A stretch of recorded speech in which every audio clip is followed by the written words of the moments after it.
ハイスペックでポケモン対戦の花とも言える純伝説ポケモン。今回はそんな純伝説の中でも、不遇な扱いを受けたポケモンたちを紹介するぜ。ふふ。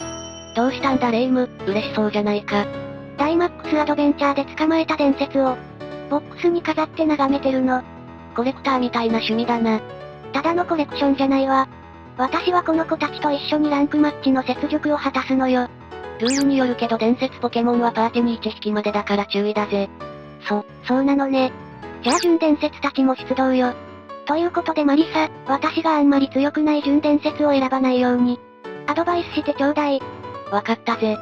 純伝説は高種族値だから基本的には全員強いんだけど、今回はちょっと不遇な純伝説を7体紹介していこうと思うぜ。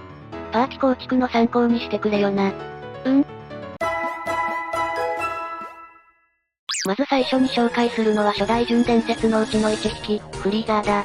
神々しい見た目が好きだから使おうと思ってたわ。フリーザーは初代ではレベル50から1レベル上げることで、最強技の一角である吹雪を覚えること。氷タイプ自体が環境的に強かったことから、サンダー、ファイヤーよりも高い評価を受けてたんだけど、世代を追うごとに弱体化していったポケモンなんだぜ。へえ、詳しく知りたいわ。まず第2世代で特殊ステータスが特攻特防に分けられたんだ。初代のサンダー、ファイヤー、フリーザーの特殊種族値は125で、ファイヤーとサンダーは特攻が125のまま据え置きになったんだけど、フリーザーだけ特防が125で据え置きになって、火力が大幅に下がったんだぜ。特防が高いならそれはそれでいいんじゃないって思うけど、フリーザーは耐久の高さをそこまで活かせないんだ。氷タイプは弱点が多いしな。他にも吹雪の性能低下、鋼タイプの追加、岩技の強化、ステルスロックという設置技の登場。これらの要素がフリーザーにとって向かい風となって割を食う形になったんだ。ゲームシステム的に弱体化されていったってことね。でも好きなポケモンだし、なんとか使えないかしら。好きなポケモンで戦うのもポケモン対戦の醍醐味だし、使ってみるのもいいと思うぜ。一応フリーザーは第7世代で最終レート2100超えのパーティにも組み込まれた実績があるし、不遇な扱いを受けた経緯があるだけで、猛者が使えば活躍できるぐらいの性能はあるんだぜ。使いこなせたらかっこいいわよね。お次は近隣の純伝説、炎帝だ。炎帝は不遇な扱いを受けすぎて救済されたポケモンだから紹介するか迷ったんだけど、まあ知っておいてほしいと思ってな。炎帝は3剣の中だと攻撃の高さに秀でてるんだけど、第3世代まではタイプ一致技である炎技が特殊扱いだから、高い攻撃力を活かすことができなかった。続く4世代では技ごとに物理、特殊が分けられたんだけど、炎帝に与えられたのは威力65の炎の牙。サブウェポンの恩返し、ストーンエッジに劣る威力だったんだ。それは不遇ね。第5世代ではフレアドライブ、神速を覚えた映画3の炎帝が配布されたものの、これら2つの技はウィンディが覚え、総合力ではウィンディに劣ること。映画3の3剣は1匹しかもらえず、絶対レイドを覚えたスイ君の方が需要があったことから、日の目を浴びる機会はやはりなかった。3匹ともくれればいいのに。映画館に設置されてある専用の機械を使うから、3匹配布だと時間がかかりすぎるっていう事情があったんだろうな。そして第6世代では、今まで鳳凰の専用技だった聖なる炎を与えられて、ようやく活躍の機会を与えられた。そんなポケモンが炎帝だ。聖なる炎をもらうまではずっとネタ扱いされてきたんだぜ。ネタ扱いはかわいそうね。でも救済されたなら遠慮なく使わせてもらおうと思うわ。ダイヤモンドパールで登場した純伝説、レジギガスを紹介するぜ。ちょっと待ってマリサ、レジギガスって純伝説なの？ああ、ランクマッチで使える非公式に純伝説扱いだ。そうなのね。種族値がめちゃくちゃ高いから伝説かと思ったわ。伝説級の種族値はレジギガスの大きな特徴だからな。そしてもう一つの大きな特徴は、スロースタートというデメリット特性だ。攻撃と素早さがボタンの間2分の1。逆に言えばボタン耐え切れば強いってことにならないかしら。5ターン耐え切るのが至難の技なんだ。レジギガスは剣盾で最強のターン消費技である守ると全開技の眠るを習得したものの、依然として自己再生や月の光といった回復技は覚えず、対戦でも相手はなるべく早くレジギガスを処理しようとするから、本領発揮をさせるためにはかなりの労力が必要だぜ。今までは眠る、守るも覚えなかったのね。そうだ、これらの技は本来ほとんどのポケモンが習得可能なんだけどな。でも強化されたってことよね。それなら使い道は色々あるんじゃないの。技スペースの都合上、強化されてもシングルバトルで使うのが難しいんだけど、ダブルバトルではデメリット特性を打ち消すこともできるから、それなりの活躍が期待できる。具体的にはどうするの？マタドガスの特性化学変化ガスと組み合わせることで、特性を消し去るのが一番メジャーだな。他にもスキルスワップや液で特性を変更することもできるぜ。いろんな戦略があるのね。シンプルビームで特性を単純に変更して、ダイナックルやダイアースでステータスを2段階上げる作戦もあったりするぞ。強そうじゃない。使ってみたいわ。専用構築を組む必要があるからそこは注意が必要だぞ、レイム。レジアイスはルビーサファイアで追加されたレジ系の一角だな。高リターンタイプで、特防がとてつもなく高いぜ。なんでこの子は不遇なのかしら。他のレジ系との比較になるんだけど、レジスチルは耐性が優秀な鋼タイプ。レジロックは行動回数を保証してくれる特性頑丈と強みを持っているのに対し、レジアイスは明確な強みがないんだ。特防が高いのは強みにならないの。高い特防は評価に値するものの、氷タイプは半減できるタイプが氷のみ。かつ弱点が多いから、特殊受けとしての役割をこなせないんだ。回復技も覚えないしな。そうなのね。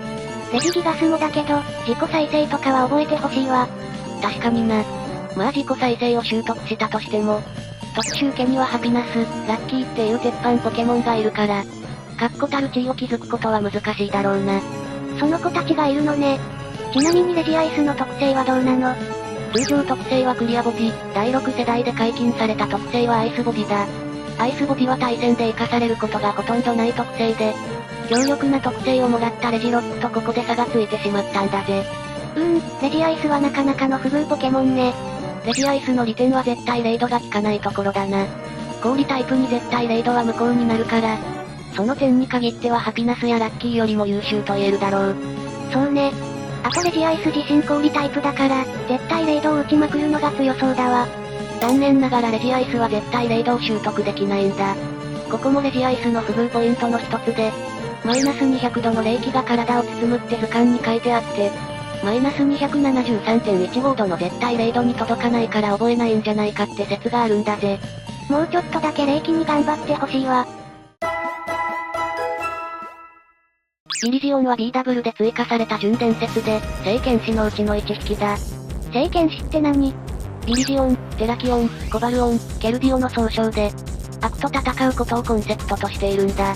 このことから特性は正義の心で統一されていて、すべてのポケモンに格闘タイプが入っている。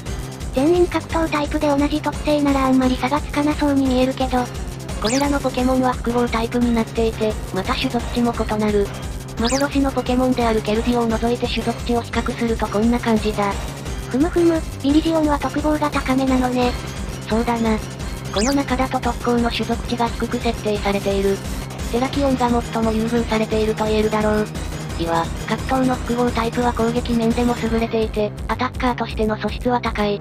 コバルオンの鋼、格闘も半減タイプが8つあり、優秀な複合タイプだ。草タイプはダメなの？草タイプは弱点が多いからな。ビリジオンの弱点は6つで、飛行や炎、氷、フェアリータイプの技は、よくサブウェポンとして搭載されるんだ。テラキオンの場合も弱点が6つあるんだけど、タスキを持たせたアタッカーとして運用すれば弱点の数は気にならないぜ。ビリジオンにも気合のタスキを持たせてあげればいいじゃない。その運用をするなら種族値的にテラキオンが適任なんだぜ。高い特防を活かした耐久型での運用は、草タイプ特有の眠り粉、宿り木の種といった絡め手を使いたいところなんだけど、これらの技を覚えることはできないんだ。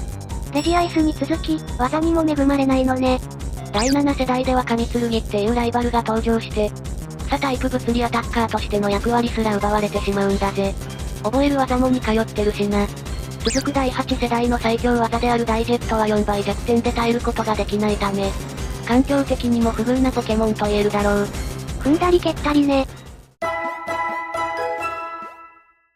悪事キングはサンムーンで追加されたウルトラビーストと呼ばれる準伝説だぜ。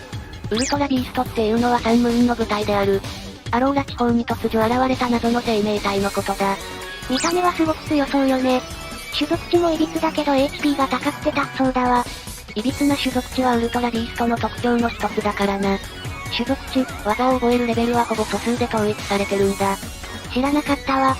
それでこの子の不遇ポイントはどこなのかしら。鈍速、クエアリー4倍、微妙に足りない火力、絶妙に低い耐久値。集約すると種族値が活かしづらいことと、複合タイプの耐性だな。HP が高いから耐久面はなんとかなりそうじゃない。努力値を振れば補うことはできるな。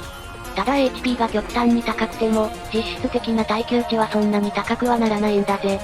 ラッキーやハピナスが物理攻撃に弱いことをイメージしたらわかりやすいはずだ。なるほどね。火力は攻撃と特攻に分散してしまっていて、対戦で使うには心もとない数値だ。そしてアクドラゴンという複合タイプ、攻撃面では優秀なものの、弱点がメジャーで、鈍速の悪事キングと噛み合わないタイプなんだ。この点で同タイプのサザンドラに大きく差をつけられているのも、悪事キングがあまり使われない理由の一つだぜ。4倍弱点って食らったら大体倒れちゃう式を使うものね。ああ。その他のウルトラビーストが軒並み優秀なだけに、ちょっとかわいそうなんだぜ。最後はダイヤモンドパールで追加されたユーマのうちの1匹、エムリットだ。可愛いポケモンだし、なんとか使ってあげたいわ。使ってあげられないこともないが、かなりの不遇ポケモンなんだ。これが新王地方の純伝説たちの一部なんだけど、種族値とタイプ、特性を見てくれ。タイプと特性が全員一緒なの。ああ。そしてエムリットがこなせる役割は、これら3匹のいずれかで事足りる場合が非常に多い。アタッカーはどうなの？攻撃、特攻、素早さで上回るアブノムに軍配が上がるだろうな。アブノムはリフレクター、光の壁を張ってから、大爆発で退場する壁爆発っていう起点作りも有名だ。じゃあサポート型はどうかしら？あくび、トンボ返り、置き土産、ステルスロックなど、豊富な補助技を使えるユキシーにはかなわないぜ。耐久が高めだし、防御にガンブリするのは、要塞クレセリアの出番だな。月の光っていう回復技も覚えるし、勝てる要素がないぜ。エムリットにとって不運だったのは、これらのライバルが同時期に出現したことだな。第2世代や第3世代で登場してたら、もう少し使われてただろう。競合相手が3匹もいて、さらにそれぞれ個性があるなんて不遇そのものだわ。エムリットの器用貧乏な種族値は応用が効きやすいから、相手にどんな型か読まれにくい強みがあるし、使おうと思えば使えなくもないんだけど、境遇を考えるとやっぱかわいそうだよな。ってことでエムリットの紹介だったぜ。今回は不遇な純伝説たちを見てきたけど、レイムどうだった？使いこなすのが難しそうなポケモンが多かったわ。遠征みたいに、いろんな子たちが強くなるといいわね。そうだな、強化が楽しみなところだ。コメント欄では、純伝説に関する思い出を語っていってほしいんだぜ。今回取り上げたポケモンたちに同情してくれた人は、高評価、チャンネル登録もよろしくね。それじゃあ、ご視聴ありがとうございました。